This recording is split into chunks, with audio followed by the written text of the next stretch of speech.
কত বড় জমি দরকার হলে আমি 1 লাখ টাকার শিঙি মাছ চাষ করতে পারবো?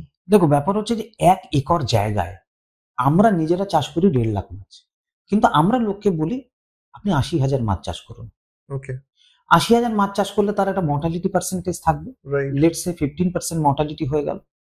বাকি যে মাছটা হলো, এরা 8 মাস 9 মাস 1 বছরই আমি ধরে নিই, কারণ তো এই সময়টার মধ্যে এই মাছটা 100 গ্রাম অ্যাভারেজ হয়ে যাবে। তার মানে আমি যদি 80,000 মাছ ছাড়ি, 70,000 মাছ 100 গ্রাম করে অ্যাভারেজ হয়ে যাবে।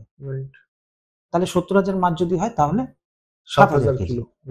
7,000 কেজির জন্য যদি 200 টাকা করে আমরা খরচা করি, তাহলে ওই মাছটা 400 টাকায় চোখ বন্ধ করে বিক্রি হবে। Double ROI 100%।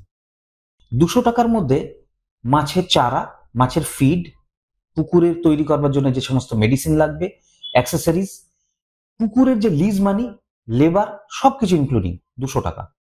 আমার পুকুর থেকে এখন তুলে নিয়ে যাচ্ছে 440 টাকা করে। ডিমান্ড কতটা? Huge demand. মানে যত আমি তো 12 একর জায়গায় চাষ করছি এখন। আমি ওখানে এমন জায়গায় করছি তার পিছনে 100 একর করা যাবে, ওটাকে আমি আস্তে আস্তে বাড়াবো।